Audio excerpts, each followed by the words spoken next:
Welcome to our usual hovers. I'm Meeka Nomicon, and today I'm playing for the game The Widow's Shadow, where we follow the tale of a widow who is mourning her late husband, and every time she leaves the house, whispers and rumours from the townsfolk seem to follow her. Death. In the end, it gets us all. It's an inevitability we're all aware of, yet we try, hopelessly, to ignore it. The war exposed us all to the fragility of life, leaving only carcasses of the people we once knew. Friends, family, lovers, gone forever. Even though the war ended a few years ago, its remnants are still felt. We tried to return to our lives, to blind ourselves to the final fate of all. But in the end, death gets us all. And for some, that ending arrives unexpectedly, much earlier than it should. I can't believe it. He's truly gone. I just visited his clinic last week and nothing was wrong. How could this happen? Never before had I met someone as caring as him. He was so young too. May God bless his soul. It's true. He was the only one who actually took my illness seriously. Without him, I may as well be the one in that coffin. You know, I've been wondering about his death. Hush! His wife is coming this way! Wait, am I being accused of his death? Well, I'd be careful if I were you visitors. If I can kill my husband, I can kill you guys too.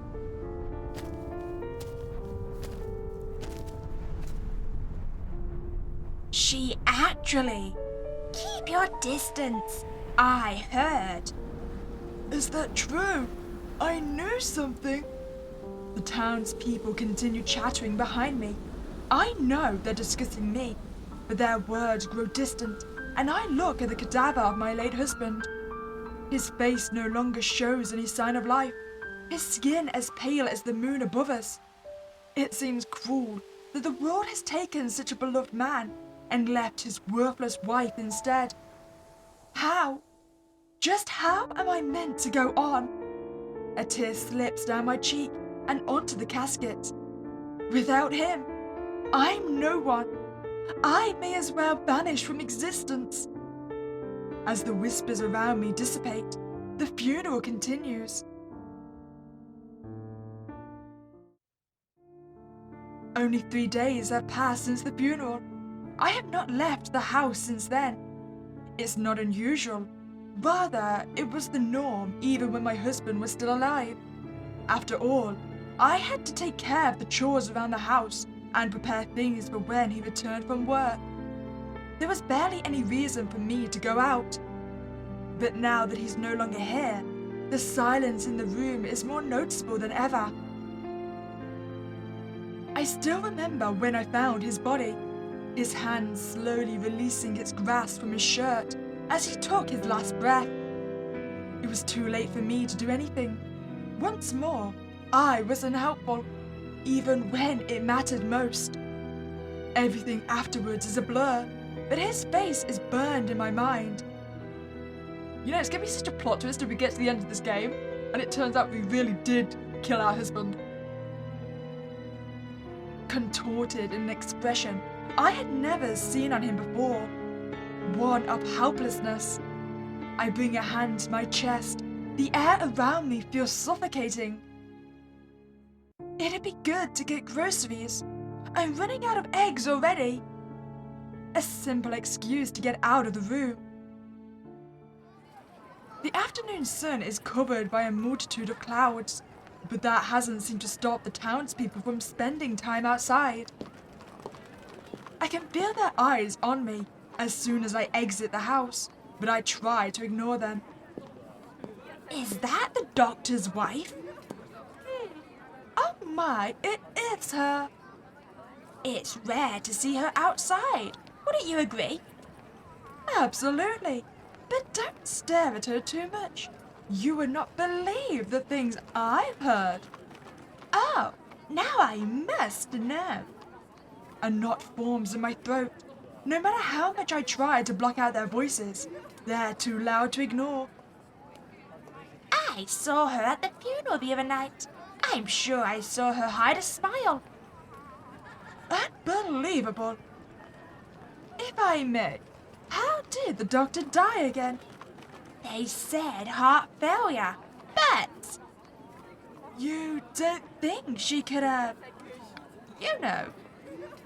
My body tenses up upon hearing them, upon understanding what they mean. I'd bet she did. Frankly, I think she was just disappointed the war didn't take him away. She probably wanted to keep his money all to herself. Okay, but problem with that theory is that my husband is no longer around to make more of the money. So honestly, killing him off is not to my advantage. That's not true. Maybe she was getting tired of married life. From what I hear, it doesn't sound like she actually loved him at all. That's not true. I saw her husband looking very worried not too long ago. Do you think he expected this? Well, he was always going on about how he thought his wife was going to kill him. Wait, did our husband generally say that? That's not true! Overwhelmed by the words that surround me, I hurry my pace, desiring nothing more than to get away. I run and run, the judgment of their voices still ringing in my ears. They think I killed him. I shouldn't have left the house, but it felt so painful to stay inside. Now, perhaps the whole world would be filled with suffering for me. I press on until I forget my destination, not paying attention to my surroundings anymore. I'm just saying, if they already believe I'm a murderer, we should go full Lorraine on these people and start just killing them one by one. They would kind of deserve it.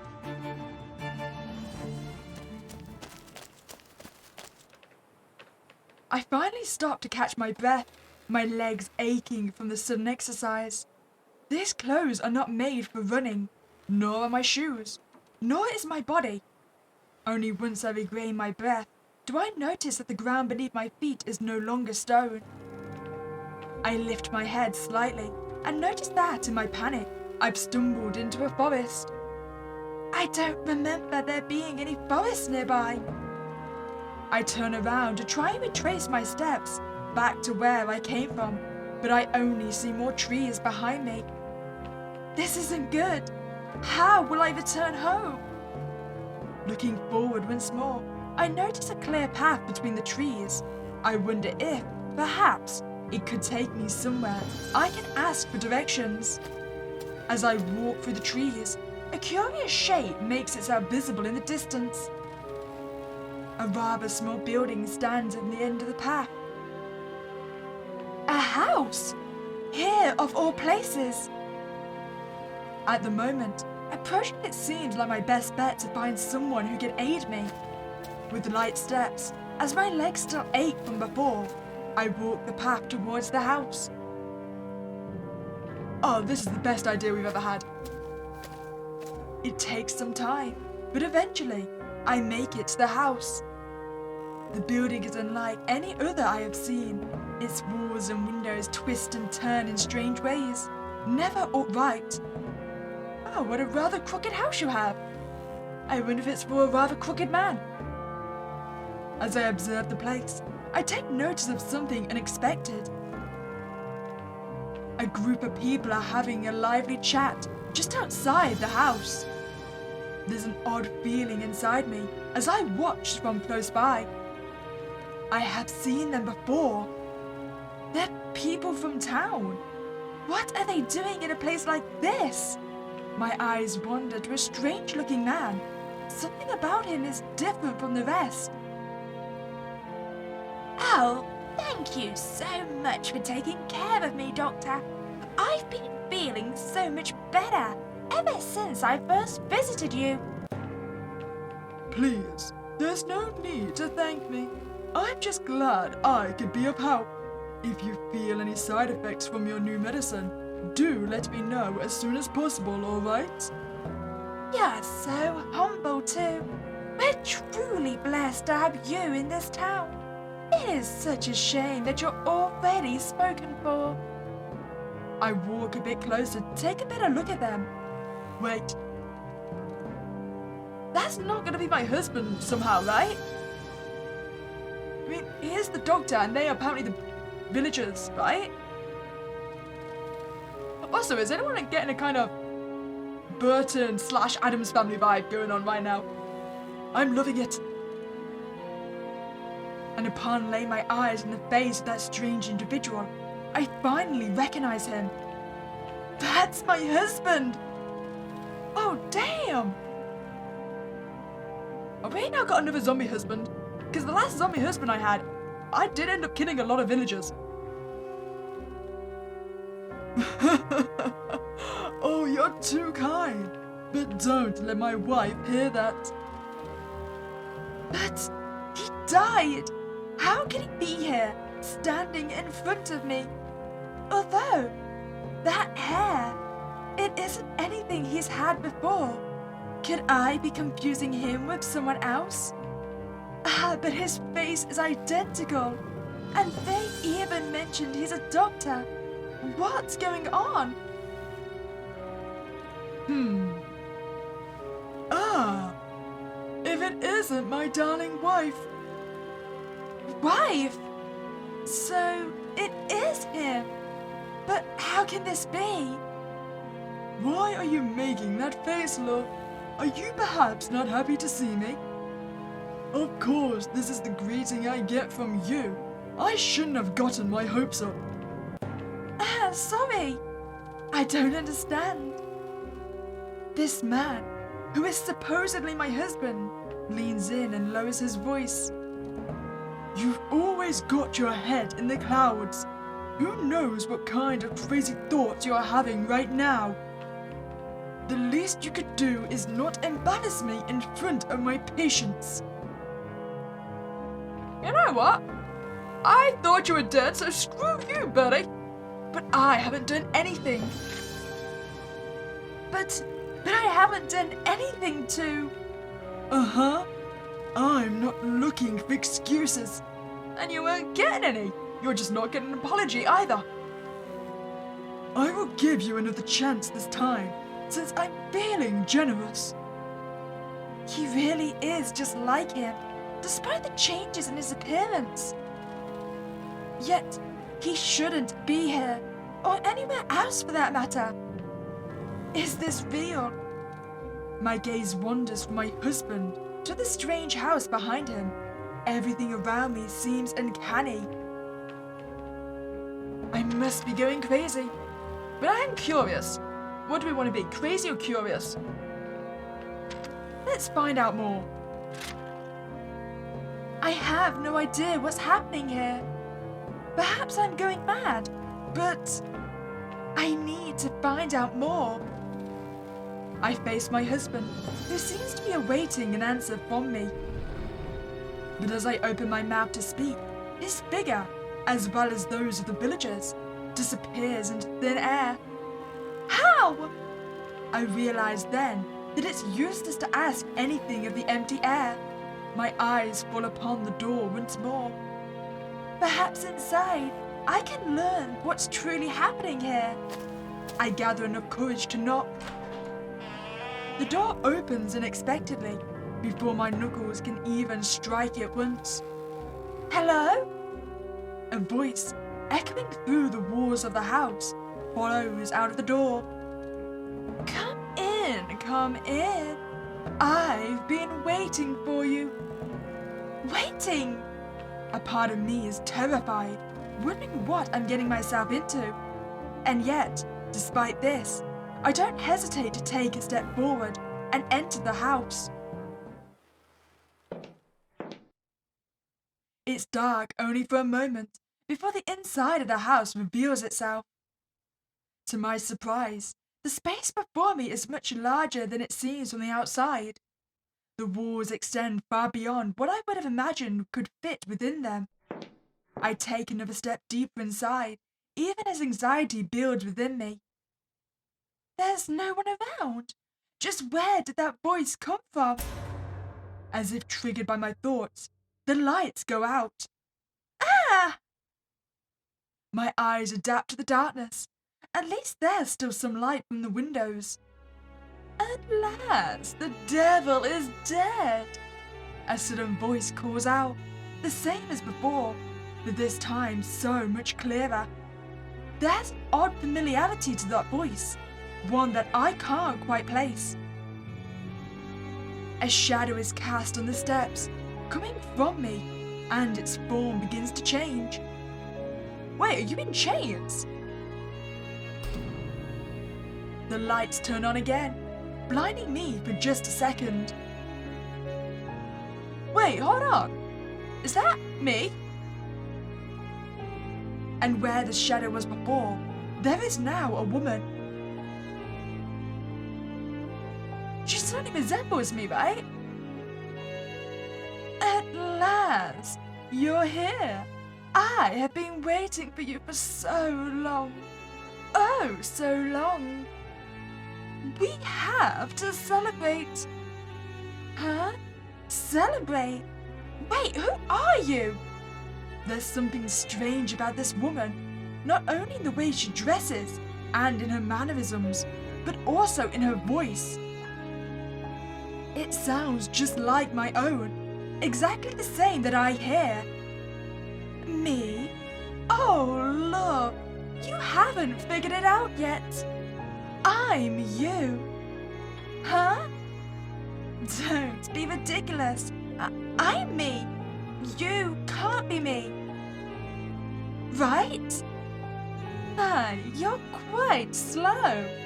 The woman in front of me raises her veil. I'm your shadow. Oh, I adore you. I don't know why, but you're making me think of We Happy Few. What? Your face? It's just like mine. You're finally understanding. I'm the truest, most honest version of you there is. How? It's like I'm looking into a mirror. But even if we look the same, her attitude is nothing like mine. You may not have been aware, but I've been around for a long time. However, I'm getting quite tired of having to explain myself. Let's move on to the celebration, shall we? What celebration? Did you not hear me the first time? The death of that devil, of course. Or, in clearer terms, the death of our husband. What? Oh, I've waited so long for that man to croak. How can you say that? Huh? Why do you look so sad? This is what you wanted, isn't it? You should be happy. Didn't you feel joy, seeing the life abandon his body? Seeing him lose his strength and keel over? Seeing him die because of you? Wait, did we actually kill him? I mean, don't know if I'd blame us. He was kind of an arse when we saw him. Stop! How dare you say such things? I loved him. He was my husband. You do know that those things don't have to correlate, right? And implying I killed him, I'd never have done that. Things weren't always perfect, but that's normal in any relationship. Losing him hurts the whole town. It hurt me. You, I'm nothing like you.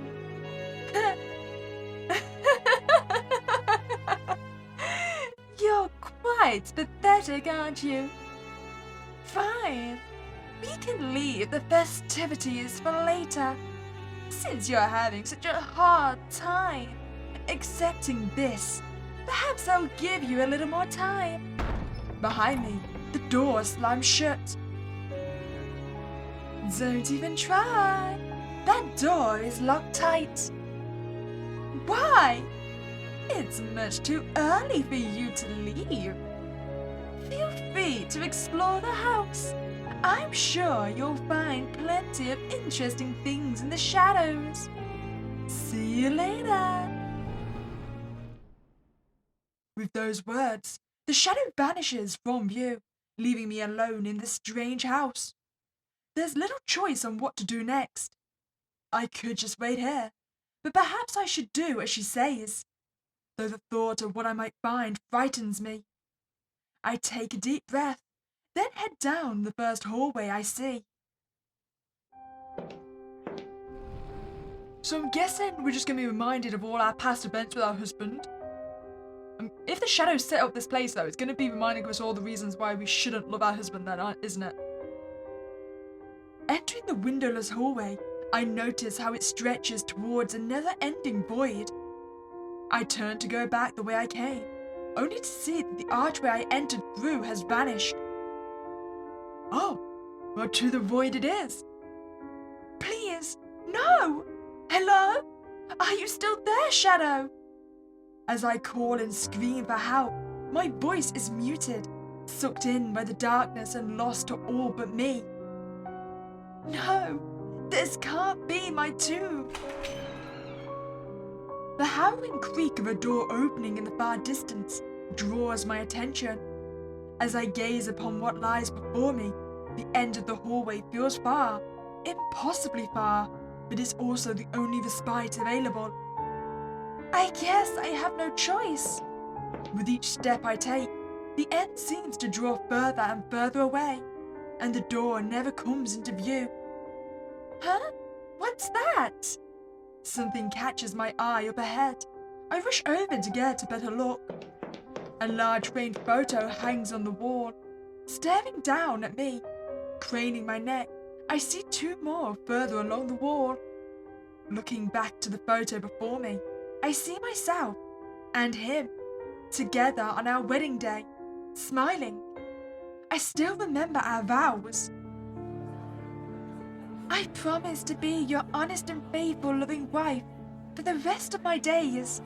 I vow to dedicate myself to your happiness and success. My love for you is forever.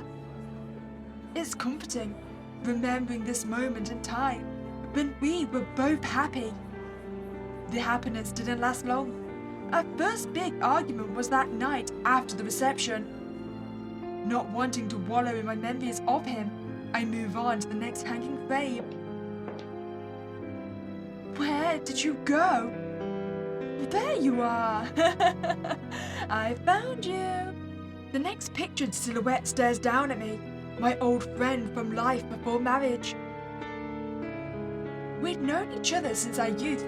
Hide and seek was our favourite game to play in the woods behind our homes. She was always supportive of the things I wanted to do, where I wanted to go, who I wanted to spend the rest of my life with. If you say he is the one for you, then he is the one for you. I hope you'll be happy together. I wish you my love and all the best in your future. I hope you've been well, my friend. It's been so long since we last spoke. I often wonder where she is now. My memory fails to remind me of how and why our friendship ended. We were so close for so long. The cries of a baby pull me to the last framed photo.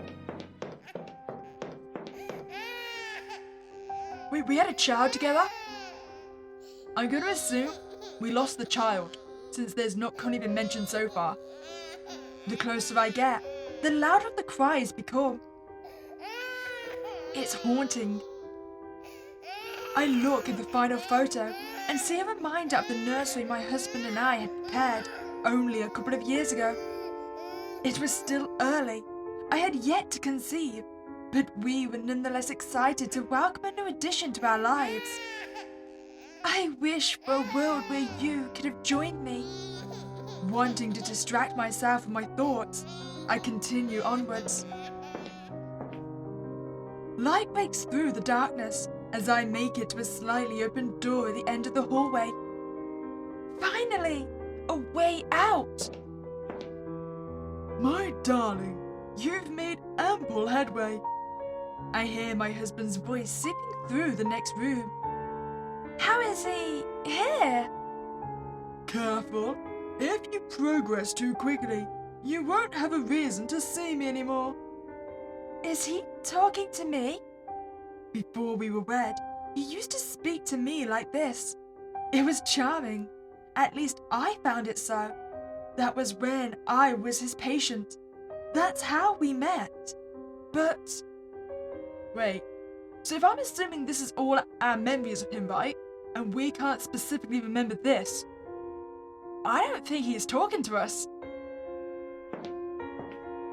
This doesn't make sense. The woman's laughter echoes into the hallway. Of course, he was speaking to someone else. He hasn't spoken to me that way in years. Doctor, you're too funny. There's a reason I come here so often. Well, maybe I can find another ailment to rid you of. I draw closer to the door, peering through its crack. Sure enough, I see my husband in the next room, his home office. At least, the man who claimed to be him. He draws near to the only other person in the room and leans over her, closer than any patient would be comfortable with. And yet, it's clear she's not moving away anytime soon. It won't be hard. I'm positive you'll find a multitude of further examination. She smiles seductively at him, encouraging him to continue. Was he like this with all his patients? And I just happened to be the first. What's going on? The quick disappearance of the woman surprises me, but only momentarily. The fact that I see my husband standing before me, or a version of him, shakes me much more. Darling, couldn't you see that I was with the patient? I've told you before, when I'm working, you are not to enter my office. Whether this man is real or not, he certainly sounds like my husband. And that tone, his manner of speech, is as if he's here with me again. Well, I shouldn't jump to conclusions. But let's face it, they were flirting, so how could I not worry? He's right. This is part of his job. But how could I not worry upon finding him in a position as questionable as that? Who was that woman? I don't understand what's so unclear. She's a patient, nothing more. A patient that needs many thorough examinations, husband? If you're worried because you were also my patient in the past, then you do well to remember that you're the one I married. Yeah, exactly. I'm his wife. Remember that, husband. Once again, he's not wrong, but that is why these thoughts cross my mind. I'm his wife. Is this not how a wife would react? But now I question what sort of woman I've married. Look at the mess around the house. Have you done any cleaning at all today? You know what? I don't like your attitude, sir. You can't distract me from your cheating. I always do. I know how he'll respond, but I can't hold my tongue any longer. When my husband was alive, I always cleaned. Every day. He just never cared enough to notice. You should spend less time eavesdropping and more time taking care of our home. I often wished there was a way to show him just how much I did for us. I don't have time to oversee both my own work and that of my wife. Do you ever take into account how tired I am at the end of my day? I do. I always do. Well, if that's all, you may return to your daily tasks. You'd best get started, considering how much you've been dilly-dallying. Even when I did finish all my work, he'd find more for me to do. He was never short of ways to keep me busy. Something continues to eat away at me. His words and their dismissive nature give me pause.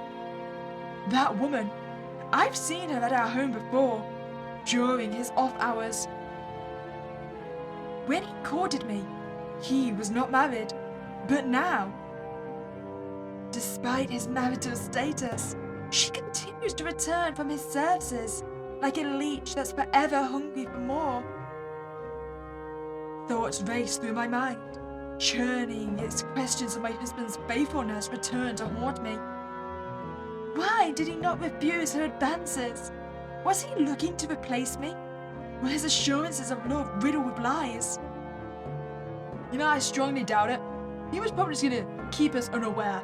He just wanted his fun on the side. I look back at the woman in the mirror. Does she not see me standing here?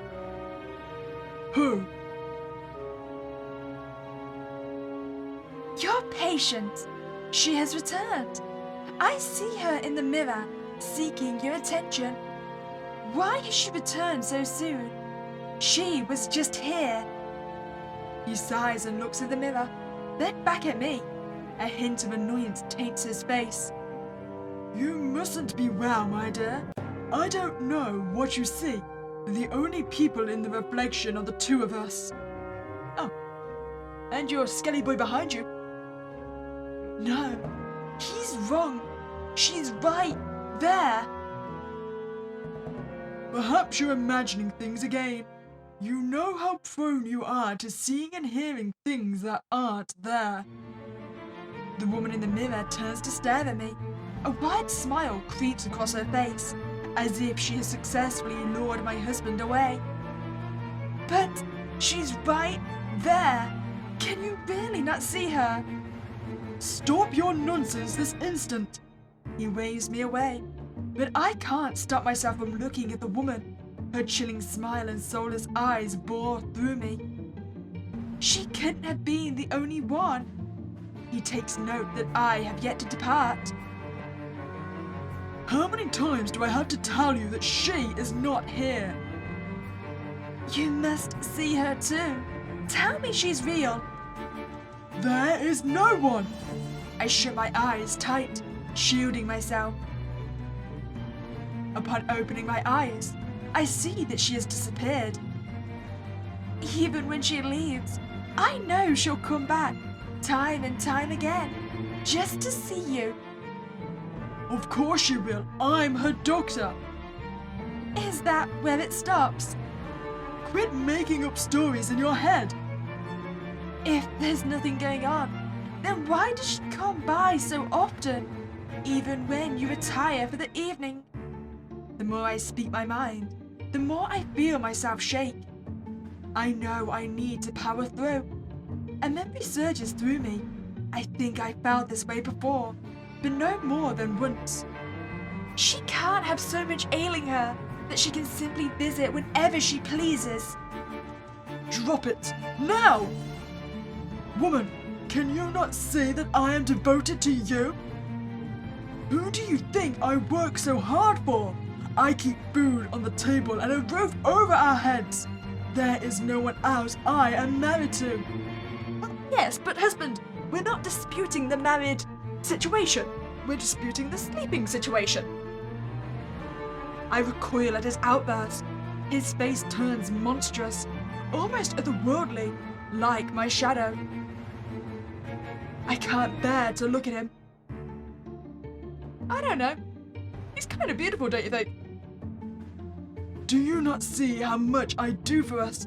And here you are accusing me of outrageous things, while you laze around, doing absolutely nothing. Though this is far from the first time he's raised his voice, I'd never expected to experience this again, let alone so soon. I thought I'd buried these feelings when I buried him, I hear him breathing heavily, seething through his teeth. After a moment, he clears his throat. I know this is him attempting to regain composure. My dear, look at me. Slowly, I open my eyes. His regular expression has returned, softer than before. Come, let me help ease your mind. I take a step towards him, but stop when he reaches for his medicine cabinet. Are you gonna drug me into submission? Husband, just because you've got funky looking hair doesn't mean you can drug me. Come here. This is for you and your well-being. As I look at the medication that lies in his palm, I hesitate. My gaze returns to the mirror.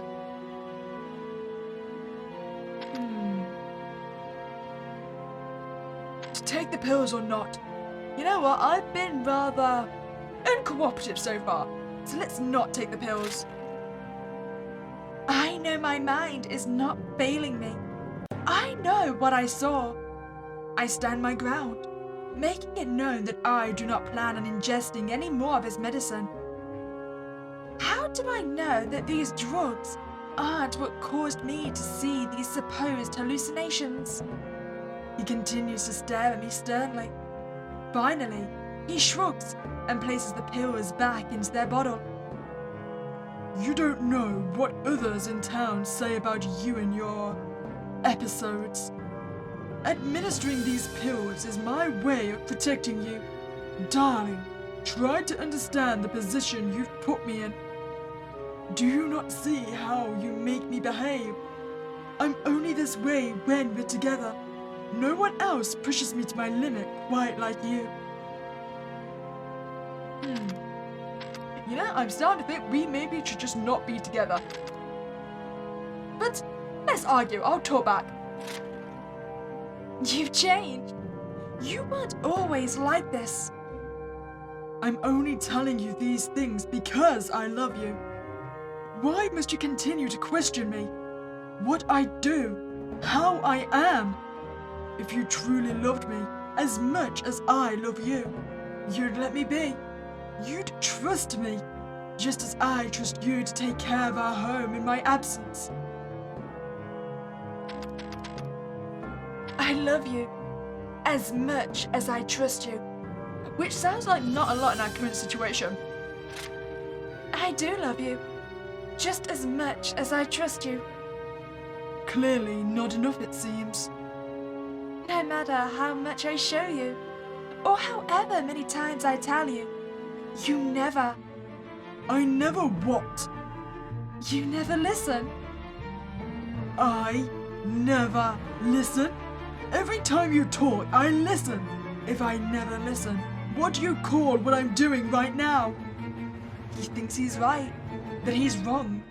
He only hears what he wants to hear, never attempting to understand. You listen, but you don't comprehend anything I say. He scoffs at my comment. Clearly he isn't used to me speaking up. For a moment, he seems flabbergasted, fumbling for words. I don't comprehend because you have nothing of substance to say. He's found his voice, but he still spits out whatever excuse he can grasp. Even when I'm dead, I'll still hear you speak nonsense. But you are dead. He stares at me long and hard, unwavering in his gaze. I bet you'd like that, wouldn't you? Anyway, I can't torture you when you're like this. He roughly grabs my arm and pushes me towards the door leading back into the hallway. I don't struggle against his grasp. After all, what's the point when I finally see a crack in his words? Leave me to my work. I don't need you interrupting me any more than you already have. Finding myself back in the hallway, I head in the only available direction left for me. I don't want to linger on the memories of recent events. The hallway feels much shorter than the first time I came here. Perhaps it stems from knowing the unknown. The framed photos from when I first traversed this endless hallway come back into view. Is it just me or did the photos grow? I approach the first one. The nursery never used. The crying doesn't haunt me as much as it did before. He always said it was my fault that he had never had someone to carry on his legacy. I guess he doesn't have to worry about that anymore. Taking a step closer, I raise my hand to the photo. I'm glad I never had you. It saved you from having to experience this world. From having to experience him. Things always happen for a reason. And this was probably for the best. Best to not linger on what could have been. I continue to the next framed photo and look up at the woman before me. I'm sorry we've lost so much of our time together. I wish you were with me now to help pull me out of this place. You would have known what to do, what to say against him. I remember how strong-willed she was. Nothing could faze her, not even my husband. Oh, is that why she was cut out of our lives then? She wasn't afraid to stand up to her husband. Now that I think about it, my husband never had anything good to say about her. She will only plague your thoughts with ideas unfit for a woman, let alone a wife. Her ideas were always grand, like traveling and exploring the world. Have you not heard how the town speaks of her? Why do you think she continues to be unwed? She often said a man would only hold her back. You have not let her go at some point. She won't be with you forever. That's what I'm here for, to care for and protect you. You only protected me from seeing the world, and from the world seeing me. I chuckled to myself. Maybe when we grew apart, that's where she went, around the world, experiencing things I could only dream of, all on her own. The last words she spoke to me come trickling back. Come, my friend, we can travel the globe together, just the two of us, away from those who insist on dictating how we live our lives. I wish I had followed you. Turning my back on my friend yet again, I do my best to continue. It's what she would have done. I stop at the last frame before me. The unhappy memories of my wedding night enter my mind. It wasn't long after the reception had ended, our family and friends were still present at the venue. He had pulled me aside after following me to the restroom. Seething through his clenched teeth, he accused me of embarrassing him in front of our loved ones, that I had called his family cheap, that I was too materialistic, that I was unappreciative of what they had given. I had only pointed out that his parents' gifted bottle of wine still had its price tag tacked to the bottle. That was the first time I learned how little he cared to listen to anything I had to say. He simply continued to scold me, as if he was in love with hearing his own voice. If only I knew then what I know now. The moment I turned away from the framed photo, the arch of the hallway exit appears before me, as if the house knows I am ready to move on. I hurry through the archway as quickly as possible, leaving those memories behind for now. But somehow, I know this isn't the end of it. Why did that woman bring me here? What could she possibly have to gain from doing this to me? All that pain, all that guilt and resentment, thrown back in my face like it was nothing.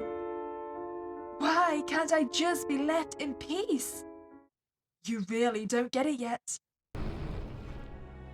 Suddenly, she appears before me again, with that odd smile that doesn't look right on her face. My shadow. I'm doing this for you, my dear, so you can finally stop burying your head in the sand. You're beginning to see the light, but it's not enough. Oh no, it's not nearly enough yet. You're enjoying this, aren't you? Forcing me to relive the things I've been through, the things he did to me. Tell me something. If you really are me, why do you want to watch me suffer? Because, darling, your strength is my strength. The truth will set you free, and all that. But it can't very well do that if you don't face it. And what truth is that? She lets out a giggle and taps the side of her face conspiratorially, before vanishing once again, her voice still echoing in my ears. You'll see. And just like that, I'm alone again. But something is wrong. A deep rumbling reverberates beneath my feet, a shiver running up my spine. The air grows heavy and oppressive, as though the walls are closing in around me. I look around wildly, but there's no sign of the danger that my body is sure is near. What is... Oh! It seems like the townsfolk are here. And then I see them, countless shapes pressing themselves against the windows. Some are familiar, some I've never seen before, but all their eyes are on me, rounding on me, as if I'm a caged animal. You know what, I just had a thought. Do you remember earlier when the elderly villager was saying that our husband used to say that he was worried about us killing him? What if our husband really did say that? Because he was trying to pit the townsfolk against us? I mean, he's already proven that he wants to isolate us from our friends, right? And that would also explain why they were so quick to judge us of murdering him. Their whispers permeate the glass, low at first, but soon rising to furiously hurled curses, words I know all too well. Sure, I saw her hide a smile. Probably wanted to keep his money all to himself. Doesn't sound like she actually loved him at all. And one voice that I hear above all the others. Thought his wife was going to kill him. Stop! I begin to draw it into myself, but they won't relent. They don't even seem to notice me there anymore, so wrapped up are they in their hatred. Could she even think of him? Who does she think she is? Nothing without him, and she knew it. Stop! I open my mouth, but no sound comes out. The voices rise to a fever pitch, enraged shouts and howling taunts, so loud they threaten to shatter the glass that holds them. I can barely even hear their words anymore. Greedy! Ungrateful! Faithless! Murderer! Stop! A dead silence falls after my scream. The shadows all swivel to look at me in unison, as though they're one body, one mind. But I don't care. You have no idea what you're talking about. None of you. Not a single one of you knows what our marriage was really like. And why would you? You only ever saw what you wanted to see. If you knew the first thing about me, you'd know I would never do this. My eyes scan the writhing crowd, and suddenly, there she is, the woman I saw him with. You had something with my husband, didn't you? She tilts her head at me with contempt. Yes, I did, and I'm not ashamed. But he helped me through a hard time. But you just had to make it about you. Why shouldn't he and I comfort each other? You never gave him what he needed, even when he did everything for you. He was never satisfied. I wouldn't have mattered even if I gave him everything I had. Nothing I did was ever good enough for him. And to say that I drove him to you is nothing but an excuse. keep telling yourself that. Something about her seems to deflate, and she melts away into the masses. I shake my head and find another shape in the crowd. Her, my oldest friend. But why are you here? I never did anything to you. Didn't you? The moment you married that man, you suddenly didn't have time for anyone else. I thought we'd always be friends, but you abandoned me. She bows her head sadly. Why did you do that to me? What did I do wrong? He turned me against you. I'm sorry. He always told me you were a bad influence, and for a long time I believed him. He must have hated how close we were. I think, in the end, he just wanted me to himself. There's still time, you know. We could find each other again, someday. Her body sags, as though a great weight is being lifted from her shoulders, and then she's gone. I squeeze my eyes shut. I can't think of that, not yet, so I find one more shape in the mob. You were his patient, his friend. You did everything together, and you never once saw him betray me. If he ever hid anything from you, it's because you were always so paranoid. He couldn't so much as be alone with someone without you biting his head off. He was a good man. He only ever wanted to help people. Why are you so hell-bent on denying that? I'm still so curious. Who's going to be the right retelling of events? Were we just paranoid and overly accusative? Or was he actually the monster we're painting him to be? You know what? Right now, I'm going to accuse you of enabling him. Of course. Why didn't I see it before? He kept you around because you always covered for him, and your friendship meant you never questioned him either. I wonder, did you even know that he was really doing on all those nights when he used you as an excuse to not come home? That's... You've got me all wrong. I never meant to... But the shameful shifting in his stance tells me all I need to know. He withdraws into himself and then vanishes into the crowd. That's quite enough, darling. It's the most familiar voice to me in the world, yet my heart jumps all the same. I resist my instinct to look away and follow his voice up to the top of the staircase to meet his eyes. But the figure that stands before me is no bigger than my husband, but the malice that radiates from his body seems to stretch all the way to the ceiling. No, even higher than that, to the sky. No matter how hard I focus, I can't seem to see him in any detail.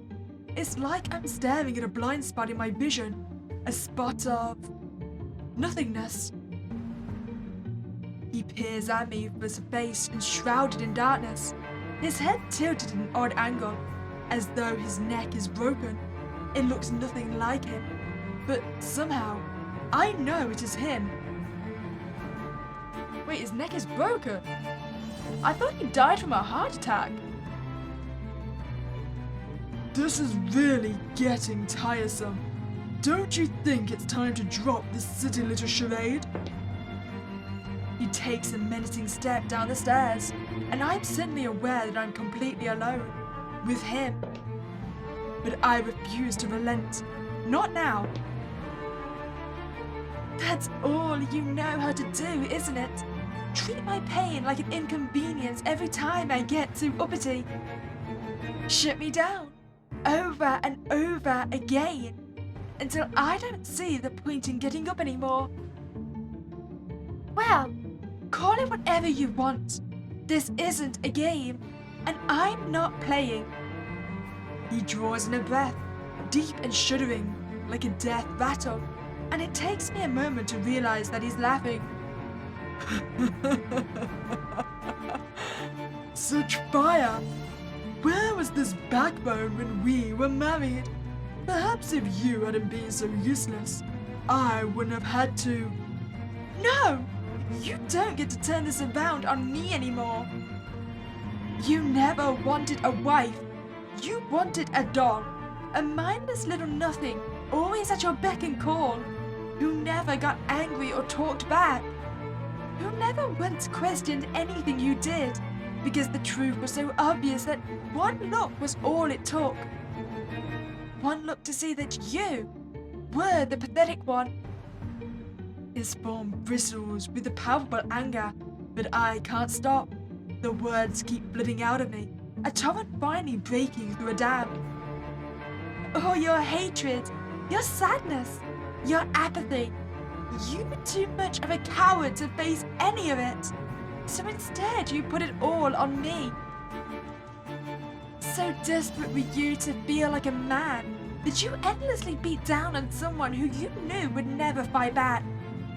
And you were perfectly willing to let the whole town think that I was the problem too, that I would even kill you. Well, congratulations. You were so convincing that it took you dying for me to see that you were never anything more than a broken, empty. I don't see him move. In the blink of an eye, he's gone from the stairs to inches away from my face. Up close, his head is in an ugly, writhing mass of shadows. His eyes a furious blaze. How dare you! Can our ghost husband hurt us? Because we might die right now. I feel the air go out of my lungs. His very presence is so cold, so suffocating, that being this close to him is like plunging into freezing water. I have lived horrors that you can't even begin to imagine. I was a hero. I earned my place in heaven 1,000 times over. And all I asked for in return was peace and quiet, a loving wife, a family. But you couldn't even give me that. Instead, you sat there day after day, moaning about how unfair it all was. Are you an idiot? I didn't have to give you the world. I chose to, and I can take it all away just as easily. The dark tendrils close around me and squeeze. Spots swim in my vision, and I begin to fade. Oh, Shadow dearest, now might be an ideal time for you to appear. This is it. I can't even scream. I can only gasp for air that doesn't come. And then, somewhere in the quietness of my mind, I hear her. Is that it? Come on. Don't give up on me now. You feel it too, don't you? Why he's so desperate. He's afraid of you, of me, of us. Use it. Something in me flares to life, and my hand shoots out of its own accord to seize him by the jaw, forcing him to look at me. Wind whips out all around me, sending the tendrils shrinking back. For a moment I see it in his eyes. Fear. I don't think so. He struggles against the force holding him in place, but it's no use. He spits out another hoarse laugh, teeth gnashing in fury. You really think you've won? It doesn't matter what happens here. You're nothing without me, and you always will be. Nothing but my poor wretched widow, who could never. My name is Hilda. The wind rises to a fever pitch, threatening to engulf him entirely, but I don't let it. Not yet. Instead, I hold my shadow at bay, and I pull him closer. And you will never speak my name again, because you're dead, and I'm not. Now go to hell, where you belong. I plunge my other hand into his chest, where his heart should be, and twist. Oh damn. I take it we took lessons from Rumpelstiltskin. He gives a final enraged howl before the wind cuts into ribbons. And where there was once a cloud of impenetrable darkness, suddenly there's just me. And her. Well, that was exciting.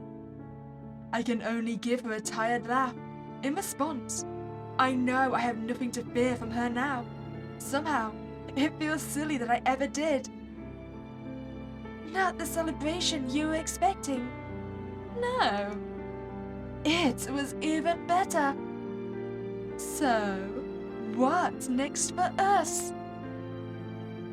I'm going to go home, take a bath, and get the best sleep I've had in years. And then, we're going to live. Please tell me we're moving out of this small town. Sounds like a plan. She vanishes, her echoing laugh reverberating in my own chest. I take a moment to breathe, slowly in, slowly out, before turning to leave. Golden sunlight streams in through the door that creaks open at my approach. I stop at the threshold, taking one last look at this strange house in the woods, before stepping out into the fresh air. There's so much that went unsaid, so many wounds scarred over that I know won't heal overnight. But I have all the time in the world for that. For now, it's time to go home. Oh, I got ending 3! Okay, so I'm gonna guess that our other 2 endings, one of them is gonna be if we completely follow whatever our husband says, right? So we apologize to him, we don't question him. And I'm guessing that our second ending will be a mixture of both responses. So we'll apologize, but we'll also question him. I think we'll go for the full apology route first. I'm sorry. I'm sorry, that wasn't my intention. Even though I've already apologized, I instinctively do it once more. For years, it's just been an automatic reaction. It's the easiest way out. I'll forgive you this time, since I'm feeling generous.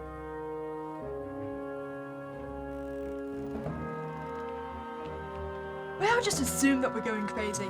Our husband would never do anything wrong. Maybe I am going crazy after all. What am I meant to do now? I close my eyes, dreading the thoughts that barrel into my head as fast as bullets. Fear strikes me as I wonder just what may happen if I truly have lost my mind. When I open my eyes again, the man and the villagers are no longer there. What? I take a look around me, trying to see if they have hidden somewhere. Yet there's no sign of them. My eyes fall upon the door once more. Perhaps I will find out more about this place if I go inside. I gather enough courage to knock. You're right, husband. I shouldn't jump to conclusions. He's right. This is all part of his job. I shouldn't have jumped to conclusions. Still, who was that woman?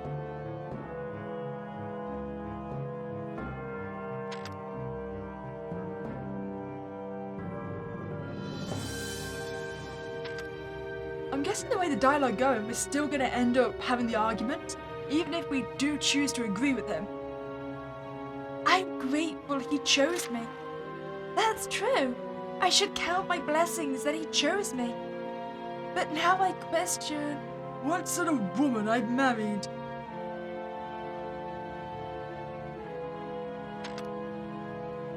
We hold our tongue. I always do.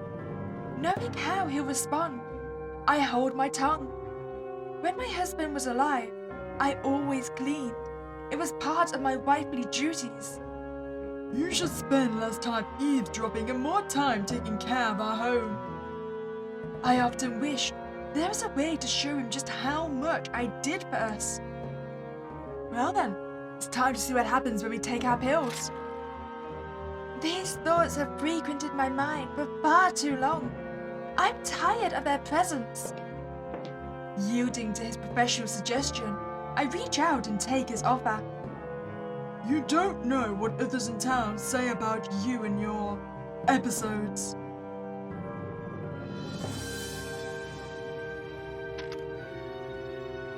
We don't say anything. He wasn't always like this.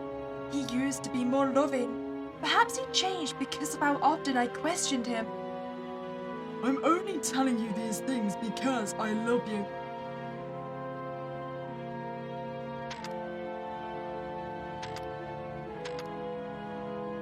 Okay, I won't be passive-aggressive this time. I will just remind you that I do love you. But I do love you. Then show me that you do. As it stands, I just don't see your feelings reflected in your actions. But I didn't question you once, sir. He raises the back of his hand to my forehead, checking for fever. Content with his assessment, he steps back to look at me up and down, scrutinizing me for more signs of illness. Could there be something subconsciously clouding your judgment towards me? This gives me pause. I think maybe he's right. My doubts must have manifested into how I've been seeing and, ultimately, treating him. I should have done better while he was with me. He stares at me long and hard, unwavering in his gaze. Now, be a dear and leave me be. I have work to do. He returns to the papers on his desk, already tuning me out.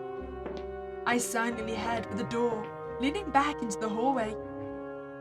I don't need you interrupting me any more than you already have. The crying continues to haunt me, though not as much as before. I draw closer to the photo, remembering the circumstances which led to this. He said it was my fault, that I was the reason for our lack of children, for his lack of someone to carry on his legacy.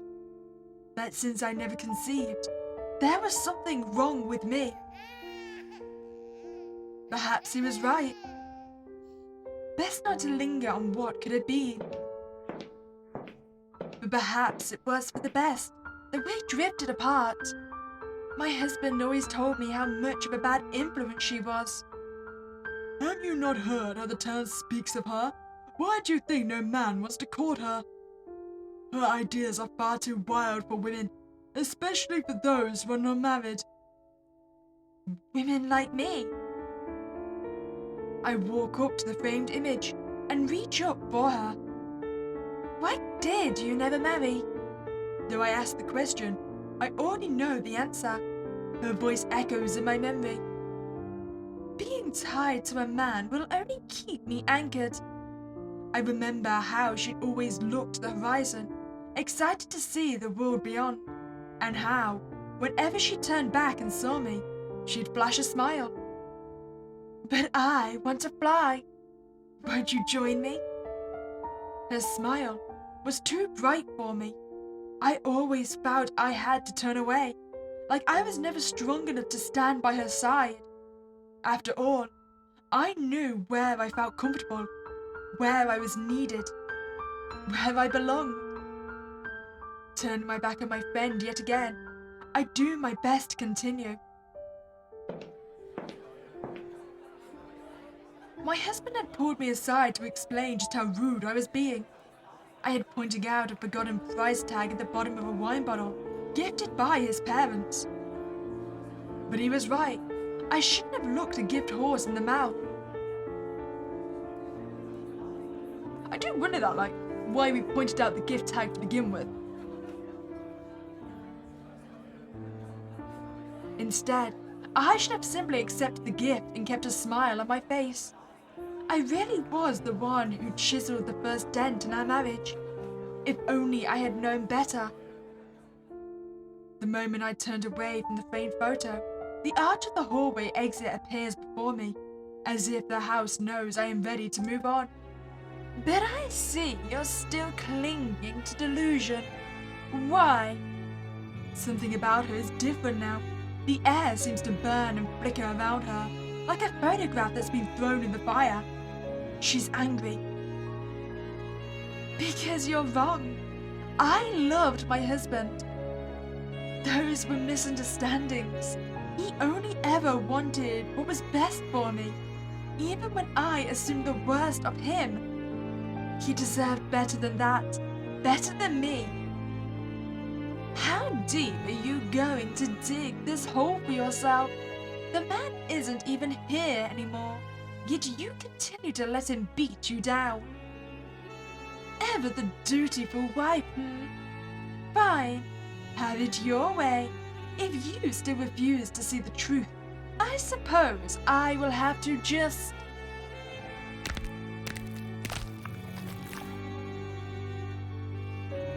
Why did it sound like all our bones were breaking?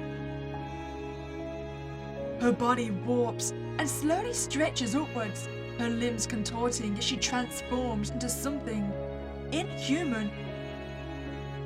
And then, towering above me, she leisurely pulls back her veil as my heart rises to my throat. Show you everything. I only see her face for a moment, more twisted and nightmarish than before, and then she's gone, with only that hateful grin lingering in the air.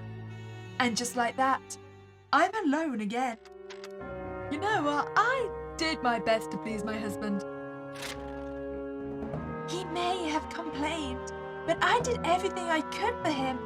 I thought that would count for something, but obviously not. Her form shudders, and a wicked curved blade appears in her hand. Why can't you just admit that you didn't deserve him? Oh, they don't disappear if we don't argue with them. I shake my head and find another shape in the crowd. Her, my oldest friend. But why are you here? I never did anything to you.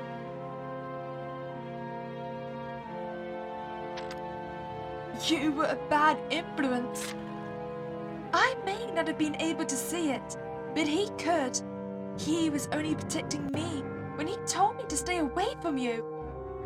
I just wish I could have realized sooner how poisonous you were to me. She scoffs, and the glow around her intensifies to form a flame, plucked out of thin air on a torch. And you just believe everything he says, no questions asked. I squeeze my eyes shut. I can't think of that, not yet, so I find one more shape in the mob.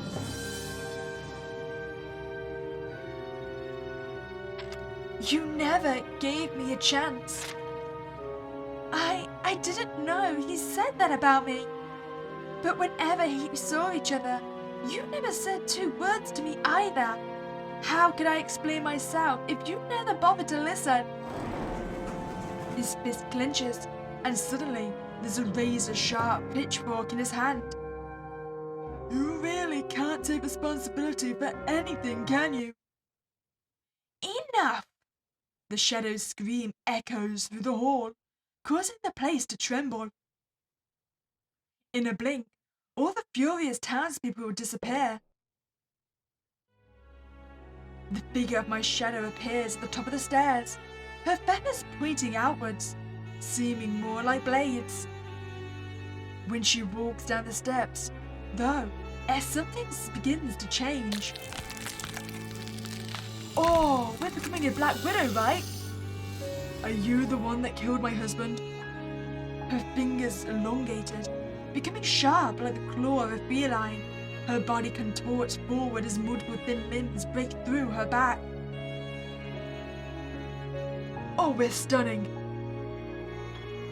When she finally steps into the light, she yanks her veil away and sets her now beady eyes on me. How pathetic must you be to still fall for all those lies? Perhaps I overestimated you, thinking that we are one and the same. It's hard to speak. Words stick to my throat as I gaze at her disturbing form. My body can barely move, frozen in place as if I've been turned to stone. But somehow, I managed to utter some words. We are nothing alike. You may be right after all. How could I be the same as someone so weak? The way you bend yourself to the will of that man, it makes me want to vomit. I'm so glad we killed him. I did not. Oh, the things people say. What if they're right? That you're a cold-blooded murderer, a lunatic. After all, you're so keen on believing them. You're mad, a monster, a worthless wife. But oh, that makes you so sad, doesn't it? Well, I have a proposition for you. You don't have to suffer anymore. After all, no one needs you. I don't need you. So why don't you just die? Before I can react, the monster lunges at me, her sharp fingers wrapping around my throat. I tried to gasp for air, but her grip is too tight. Her nails begin digging into my skin, drawing blood. Stop struggling! Isn't this what a horrible waste of space like you deserves? When I attempt to pull her arms away, my own are quickly stabbed and held down by another pair of spider legs. No matter how much you reject me, I'm your truest self. So there's no need for an imposter like you. I can feel more limbs wrapping themselves around my entire body, making it impossible to move. The more I try to struggle, the more she changes, until all her prior resemblance to a human has vanished. In the end, I stop trying. I'm aware there's never been any use in fighting back. Why would I do so now? A warm liquid spills down my neck and torso. My body falls limp as the will to move disappears from my mind. My consciousness begins to fade. The last thing I see is her mouth, wide open. Ending 1. Do you reckon she's going to be able to take my life now? Like she's going to be able to take our place? Okay, so I've done a mixture of the good and bad answers. And this seems to actually unlock to some new dialogue, so I'm going to guess this is actually our last ending. I continue to the next framed photo and look up at the woman before me. I'm sorry we've lost so much of our time together. I wish you were with me now to help pull me out of this place. I remember how strong-willed she was. Nothing could faze her. Not this house. Not that imposter. Not even my own husband. My husband never had anything good to say about her. She will only plague your thoughts with ideas unfit for a woman, let alone a wife. You have to let her go at some point. She won't be with you forever. Have you not heard how the town speaks of her? Why do you think she continues to be unwed? And yet, she never let that dictate her life. I wish I was that strong. It wasn't long after the reception had ended. Our family and friends were still present at the venue. My husband had pulled me aside. Seeing through his clenched teeth, he explained just how rude I was being by pointing out a forgotten price tag at the bottom of his parents' gifted wine bottle. That was the first time I learned how little he cared to listen to anything I had to say. Perhaps I could have responded differently, maybe spoken up for myself, or even said nothing at all. If only I knew this is how things would turn out. Oh, so this is definitely our neutral path then. So it's pointing out the two extremes we could have gone to. I'm doing this for you, my dear, so you can finally stop burying your head in the sand. What makes you think I am? He was horrible to me. I know that. But I wasn't a good wife either. I was always questioning him, accusing him, even when he'd done nothing wrong. I just couldn't stop myself. And And why was that, do you think? You're saying he never gave you reason to doubt him? That not a single part of you is glad to be free of his lies? No, Make whatever excuses you want. The sooner you face the truth, the sooner this will all be over. Clearly, you just haven't seen enough. We should fix that. She covers her mouth to give a demure giggle as she vanishes. And just like that, I'm alone again. Enough! My heart jumps as a sudden voice sounds at the top of the staircase. My shadow stands above me, stately as a queen, the crowd dissipating in her presence. Her gaze burns into me with a white-hot intensity as she descends, stepping into the light. Her body has warped into something grotesque. My dear, I am your truest self. I know your heart inside and out. I know what you're going to do before you even do. You think I don't know stalling when I see it. What do you want from me? I did what you asked. I faced everything you wanted me to face. What else am I supposed to do? She lets out a sigh, as though she'd explained this 1,000 times already. I want you to be free, to embrace all the parts of you that he would never let you before, even the part that wants to celebrate. Especially the part that wants to celebrate. You can surrender to your happiness, or you can continue to wallow in your pathetic denial. But don't blame me for what happens when you do. So tell me, once and for all, what's it going to be? She regards me coolly, and somehow I know that everything hinges on what I'm about to say. I take a deep breath, and I answer in the truest way I can think of. It's not that simple.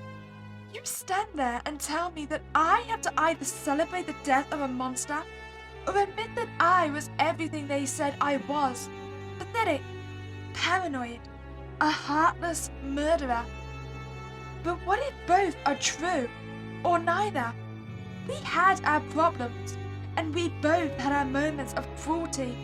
I wasn't always kind to him either. We were human, and we acted as humans do. So yes, in a lot of ways, I suppose I'm freer than I was when he was alive, and maybe someday I can learn to find some comfort in that. But I will never be happy that he's dead. She's quiet for a long moment, until it almost seems like she isn't going to say anything at all. And then, I see. Something in her relents, and I hear the front door slowly creak open. You can go. Just like that? Just like that. But know this, you don't have me fooled. Freezing your heart is not the same as embracing it. Sooner or later, all ice has to crack, and until that day comes, I'll never be far. Of course not. You're my shadow after all.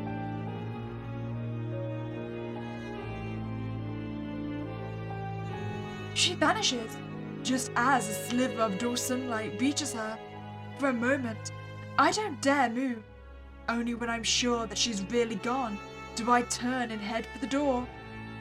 I stop at the threshold, wondering if I should take one last look back. But in the end, I can't bring myself to. I take a breath and step outside. The woods that put me on edge before are a welcome sight now. It seems as though barely any time at all has passed since I entered the house. As I head back down the path that brought me here, something tells me I'll be able to find my way back to town now I don't know how I'm going to face neighbors again, but I'll find a way. I have to.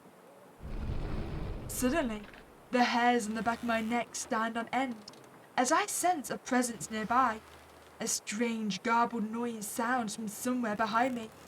I whip around, wildly scanning the trees around me. But there's nothing. I turn back and soldier on towards town. I know I'm not free. Of her. Maybe I never will be. But for now, I can just breathe. Wait, why does that sound like a rope swinging? Wait, did our husband definitely die by a heart attack? So I'm just saying, we can hear a rope and our husband's neck was broken in one of those scenes. For now, it's time to go home. I come home after a morning of getting groceries. Everything is just as I left it. I'm still getting used to it. It's been a month since I walked out of that house in the woods. Finding my normal was hard at first, but every day becomes a little bit easier. I still have to catch myself sometimes. I'll drop a plate or burn dinner, and I'll chastise myself just as he did. I like to think I'm getting better, but some days, I truly wonder if I can do anything right. The whispers on the street have all but died down now. Whether people got bored of the gossip, or I simply stopped listening to them, I can't say. I suppose it doesn't matter much, in the end.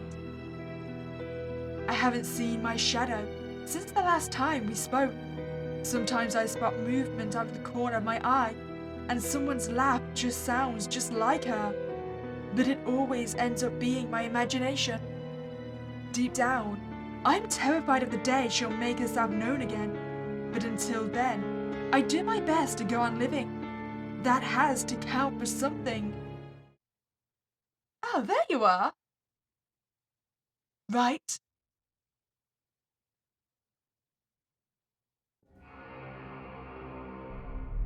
You know, I still maintain my original idea. If the townsfolk really do bother us that much, and they do want to accuse me of being a murderer, we could just murder a couple of them. If you enjoyed that playthrough, I'd greatly appreciate you can like this video and subscribe to this channel. But other than that, it was a spooky day, and I'll catch you next time, guys.